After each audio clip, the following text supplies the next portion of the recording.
రాజీ లేని పోరాటం చేయాలని ఇప్పటికే మా పార్టీ అధ్యక్షులు జగన్మోహన్ రెడ్డి గారు తీసుకున్న నిర్ణయం మేరకు వివిధ రూపాల్లో నిరసన కార్యక్రమాలు జరుగుతున్నాయి. దీనిలో భాగంగా మొట్టమొదటిసారిగా జగన్మోహన్ రెడ్డి గారు ఈ విశాఖ జిల్లాలోని నర్సీపట్నం మెడికల్ కాలేజీ నిర్మాణంలో సగంలో ఆపేసిన ఆ కాలేజీ నిర్మాణాన్ని చూడడానికి, అదేవిధంగా వీరి చర్యల్ని ఎండగట్టడానికి వస్తూ ఉన్నారు. ఈ నెల 9వ తేదీన కార్యక్రమం ఖరారైంది. విశాఖపట్నం ఎయిర్పోర్ట్ నుంచి రోడ్డు మార్గంలో వారు మెడికల్ కాలేజీకి వెళ్ళి అక్కడ పరిస్థితులను పరిశీలించి అక్కడ ప్రజలను ఉద్దేశించి మాట్లాడతారు. ఈ కార్యక్రమానికి అన్ని వర్గాలు సహకరించాలని కోరుకుంటున్నాం. ఎందుకంటే ఈ రాష్ట్రంలో విద్యా వైద్యాన్ని 2 కళ్ళుగా చూసుకున్న జగన్మోహన్ రెడ్డి గారు నాడు నేడు కార్యక్రమంతో స్కూల్స్ బాగు చేయడం దగ్గర మొదలుపెట్టి స్కూల్స్లో వినూత్నమైన మౌలిక వసతులతో సాగితం అన్నిటినీ తీసుకొచ్చి ఇంటర్నేషనల్ స్థాయిలో కోర్సుల్ని ప్రవేశపెట్టి వీటిని బాగు చేస్తే వాటిని నాశనం చేసి ఇటు ప్రభుత్వ రంగ వైద్య వ్యవస్థను కూడా నాశనం చేసిన ఈ చంద్రబాబు నాయుడు గారి వైఖరిని అన్ని వర్గాలు కూడా ఖండించాలని మేము కోరుతూ ఉన్నాం. దీనికి సంబంధించి ఈ మెడికల్ కాలేజీల ప్రైవేటీకరణ మీద వ్యతిరేకంగా ఈ సమావేశం తీర్మానం చేసింది. జగన్ గారు ఏదైతే కార్యక్రమం ఉందో ఆ కార్యక్రమాన్ని అందరూ కూడా మద్దతు ఇచ్చి దానిలో పాల్గొనాలని కూడా విజ్ఞప్తి చేస్తూ ఉన్నాం.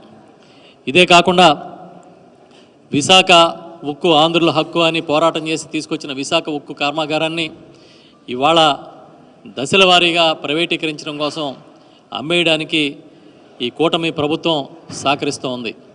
కేంద్రం తన చర్యల ద్వారా ఈ కర్మాగారాన్ని మేము ఇంతకుముందే డిజిన్వెస్ట్మెంట్లో భాగంగా మేము తీసేస్తాం, ప్రభుత్వ రంగం నుంచి తొలగిస్తామని చెప్పి దానికి అనుగుణంగా అడుగులు వేస్తున్నా కూడా చంద్రబాబు కానీ ఆయన పార్ట్నర్లు కానీ ఇవాళ అబద్ధాలు చెబుతూ ఇంకా ప్రజల్ని మోసం చేస్తూ ఉన్నారు. ఇప్పటికే చాలా విభాగాలని ప్రైవేటు పరం చేసినప్పటికీ ఇదేదైతే విశాఖ ఉక్కు ఉందో దీన్ని ప్రైవేటు పరం కావడం లేదు, ప్రభుత్వమే నడుపుతుందని పచ్చి అబద్ధాలు చెప్తూ ఉన్నారు. దీనిపైన కూడా విశాఖ ఉక్కుకు సంబంధించి కేంద్రం విస్పష్టమైన ప్రకటన చేసే విధంగా ఈ రాష్ట్ర ప్రభుత్వం ఒత్తిడి చేయాలని చెప్పి ఈ సమావేశం డిమాండ్ చేసింది. ఎందుకంటే 3 పార్టీలు అటు బీజేపీ, జనసేన, తెలుగుదేశం పార్టీ కలిసి ప్రస్తుతం ప్రభుత్వాన్ని నడుపుతూ ఉన్నాయి. ఇక్కడ అక్కడ కూడా వీళ్ళే అధికారం చెలాయిస్తున్నారు కనుక నిజంగా చంద్రబాబు నాయుడు చేతిలో చక్రం ఉందని ఆయనే చెప్పుకుంటూ ఉన్నాడు కనుక ఖచ్చితంగా దీన్ని ఆపించగలిగిన కెపాసిటీ ఆయనకు ఉందో లేదో నిరూపించమని చెప్పి డిమాండ్ చేస్తూ ఉన్నాం. దీంతోపాటు ఏదైతే పాయకరపేట కాన్స్టిట్యున్సీ సమీపంలో ఈ బల్క్ డ్రగ్ పార్క్ వస్తుందో దీన్ని మత్స్యకారులు తీవ్రంగా వ్యతిరేకిస్తూ ఉన్నారు. దీనివల్ల ఉపాధి అవకాశాలు పోవడంతో పాటు సముద్రంలో ఇక వేటాడే పరిస్థితులు ఉండవు, ఆ చుట్టుపక్కల ప్రాంతాలన్నీ కూడా విషతుల్యం అవుతాయని చెప్పి చాలా పెద్ద ఎత్తున వాళ్ళంతటా వాళ్ళు రోడ్ల మీదకి వచ్చి ఉద్యమాలు చేస్తూ ఉన్నారు.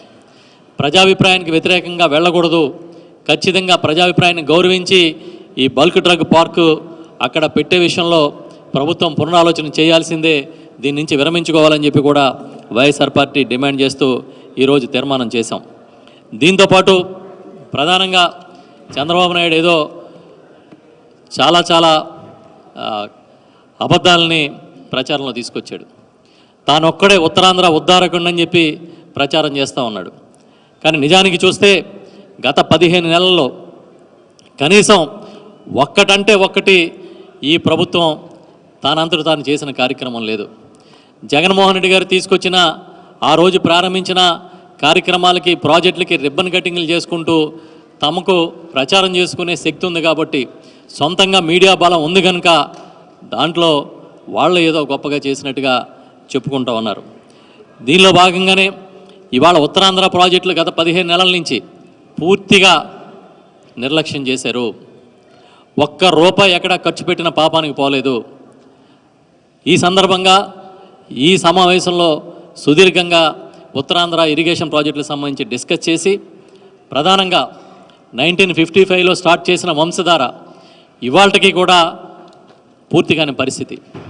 దానికి ఒరిస్సాతో ఉన్న ఇబ్బందులు మేమేం డిమాండ్ చేస్తున్నామంటే, వాళ్ళ కూటమిలో భాగస్వామిగా ఉన్న బీజేపీ ఇక్కడ ప్రభుత్వాన్ని నడుపుతుంది, ఒరిస్సాలో కూడా ప్రభుత్వాన్ని నడుపుతుంది. కనుక రెండు చోట్ల ఈ ప్రభుత్వమే ఉంది. కనుక మీరు తెలుగుదేశం పార్టీ తరఫున ఈ ప్రభుత్వానికి నాయకత్వం వహిస్తున్నందుకు వాళ్ళని ఒప్పిస్తారో లేకపోతే బెదిరిస్తారో, మీకున్న అన్ని విద్యలు వాడతారో ఖచ్చితంగా వంశధారని ప్రారంభించే విధంగా చేయాలని కూడా డిమాండ్ చేస్తూ, వంశధారని పూర్తి చేయాలని డిమాండ్ చేస్తూ, అదేవిధంగా జంజావతి ప్రాజెక్టు కూడా అంతర్రాష్ట్ర సమస్యలు ఉన్నాయి, వాటి మీద కూడా ఇమీడియట్గా దృష్టి పెట్టాలని డిమాండ్ చేస్తూ తీర్మానం చేశాం.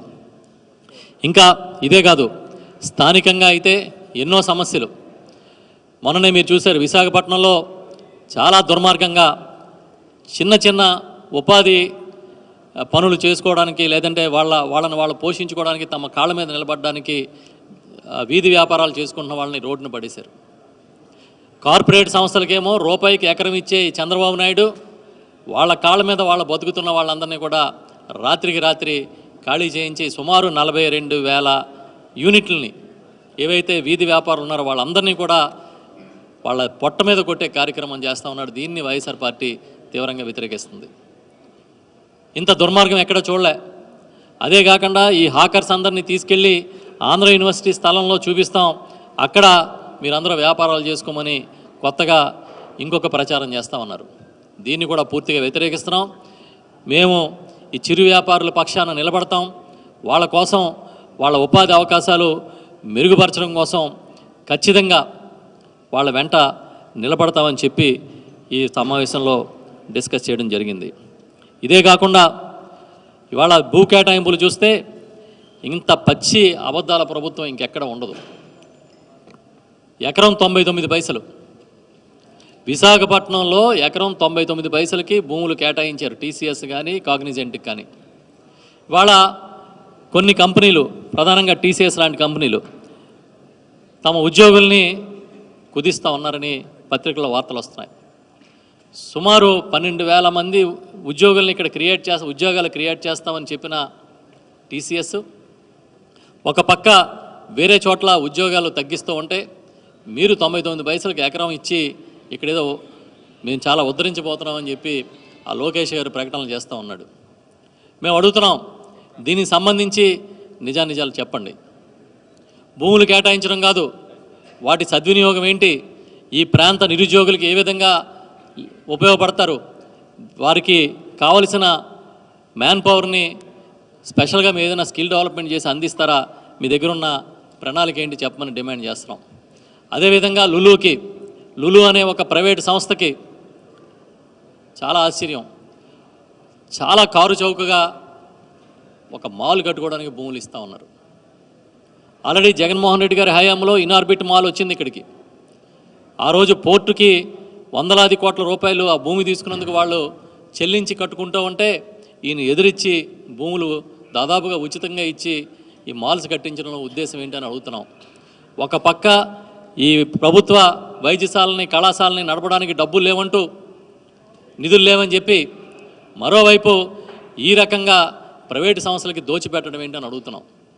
ఇది కార్పొరేట్ చంద్రబాబు నాయుడు ఎప్పుడు అధికారంలోకి వచ్చినా ఇదే రకమైన కార్యక్రమాలని చేస్తూ ఉంటారు. ఇటు విద్య, వైద్యం, వ్యవసాయం అన్ని రంగాల్లో కూడా ఇదే కార్యక్రమం చేస్తూ ఉన్నారు. ఏమన్నా అంటే పీపీపీ మోడల్ అంటున్నారు. పీపీపీ అంటే ప్రజల సొమ్ముని పక్కదారిలో పంచుకోవడం అని చెప్తున్నాం. మేము మీ పంపకాల కోసమే ఈ భూములు కేటాయింపులు అని చెప్పి వైఎస్ఆర్ పార్టీ గట్టిగా చెప్తూ ఉంది. తక్షణమే వీటన్నిటిని కూడా రివ్యూ చేయాలని మేము డిమాండ్ చేస్తూ ఉన్నాం. ఇదే కాదు, పబ్లిసిటీ ఏమో పీక్లో ఉంటుంది, అక్కడ పని చూస్తే ఏముండదు. నిన్న ఆటో సోదరులకి ఒక డబ్బులు వేసేమని చెప్పి ఆటోలో తిరుగుతున్నారు. ఒక ఆటోలో చంద్రబాబు, ఇంకో ఆటోలో లోకేష్ బాబు, ఇంకో ఆటోలో పవన్ కళ్యాణ్ బాబు. అసలు ఇంత పెద్ద ఆటో కార్యక్రమం చేస్తే రవాణా శాఖ మంత్రి ఎక్కడ కనపడ్డు. ఏ కార్యక్రమం చేసినా లోకేష్ ఆ డ్రెస్ వేసుకుని ఆయనే నడుపుతూ ఉన్నాడు. వాళ్ళు విద్యాశాఖ మంత్రికి దీనికి సంబంధం ఏంటి? వాళ్ళు ట్రాన్స్పోర్ట్ మినిస్టర్ ఏమైపోయాడు? అసలు ఆటోలు ఎన్ని ఆటోలకి ఇవ్వాలి, ఎన్ని ఆటోలకి ఇచ్చారు? మొత్తం రోజు చంద్రబాబు నాయుడు నెలకు ఒక రోజు ఆ పెన్షన్లు ఇవ్వడానికి రావడం ఓ డ్రామా, ప్రజల్ని మభ్యపెట్టే కార్యక్రమం తప్ప మరొకటి ఏమీ జరగట్లేదనే విషయాన్ని కూడా ఈ సందర్భంగా చెప్తూ ఉన్నాం. ఇదే కాకుండా చాలా అంశాలు ఈరోజు డిస్కస్ చేసాం. ప్రత్యేకించి ఉత్తరాంధ్ర అభివృద్ధికి సంబంధించి పూర్తిగా నిర్లక్ష్యం జరుగుతోంది. చంద్రబాబు నాయుడు మాటలు తప్ప కోతలు తప్ప ఏమీ లేదు. విశాఖపట్నంలో భూములు అమ్మడం, అమరావతికి అప్పులు చేసైనా సరే తమ రియల్ ఎస్టేట్ పెంచుకునే కార్యక్రమం ఈ రెండే చేస్తూ ఉన్నాడనే విషయాన్ని చాలా గట్టిగా చెప్తున్నాం.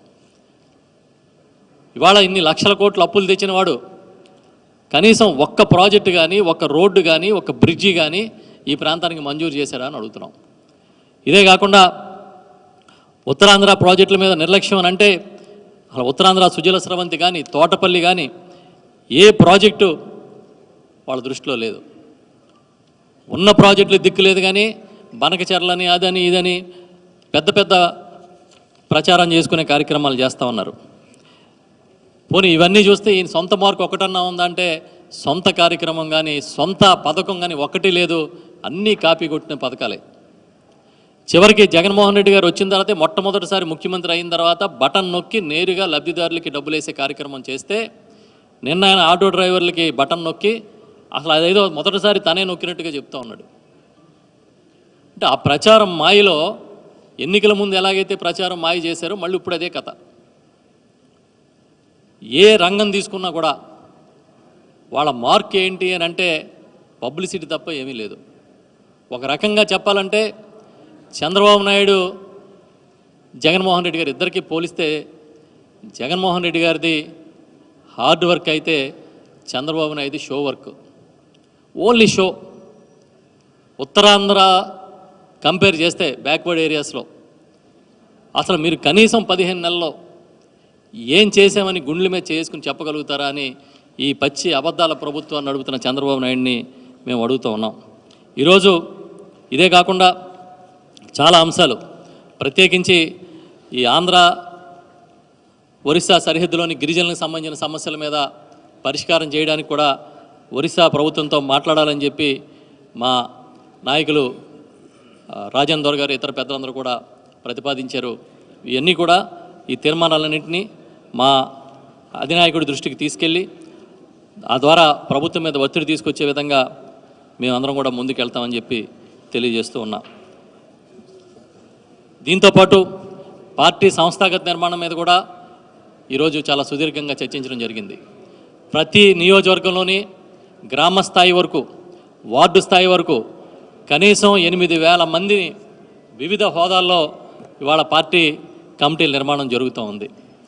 8,000 ఇంచుమించుగా నాయకులు, కార్యకర్తలతో ఒక జగనన్న సైన్యమే ప్రతి నియోజకవర్గంలో రావాల్సిన అవసరం ఉందని భావించి ఈ రోజున ఆ కమిటీలన్నింటినీ కూడా నిర్దిష్ట కాల పరిమితిలో, అంటే నవంబర్ నెలాఖరికల్లా పూర్తి చేయాలని మేమందరం కూడా అనుకోవడం జరిగింది. అన్ని స్థాయిల్లో, ఇటు జిల్లా, రాష్ట్ర స్థాయిలో కమిటీలు మొదలుకొని గ్రామ స్థాయి కమిటీల వరకు కూడా, పోలింగ్ బూతుల స్థాయి వరకు కూడా వీటిని సకాలంలో పూర్తి చేయడం కోసం అని చెప్పి ఈరోజు చర్చించాం. మళ్ళీ 2-3 నెలలకు ఒకసారి ప్రతి జిల్లాలోని, ఇప్పుడు ఈసారి విశాఖ జిల్లాలో పెట్టాం, తర్వాత శ్రీకాకుళం, ఇంకొకసారి విజయనగరం, అలాగా 6 జిల్లాలు ఉన్నాయి ఉత్తరాంధ్ర పరిధిలో. అన్ని జిల్లాల్లో కూడా మేము ఈ రకంగా ముఖ్యమైన నాయకులతో ఒక సమీక్షా సమావేశం పెట్టుకుని ముందుకెళ్తాం. పెద్దలు చెప్పారు, నాయకులు, మా బొత్స గారు ఇంకా అందరూ కూడా ఇప్పుడు మాట్లాడతారు. ప్రధానంగా ఏంటంటే గ్రామ స్థాయిలో పేద ప్రజలకు సంబంధించిన చిన్న చిన్న సమస్యలు కూడా విడిచిపెట్టొద్దు. మనకది చిన్నగా కనిపించవచ్చు, కానీ చాలా ఇంపాక్ట్ ఉన్న సమస్యలు చాలా ఉన్నాయి, వాటిని మాత్రం మీరు విస్మరించొద్దని చెప్పారు.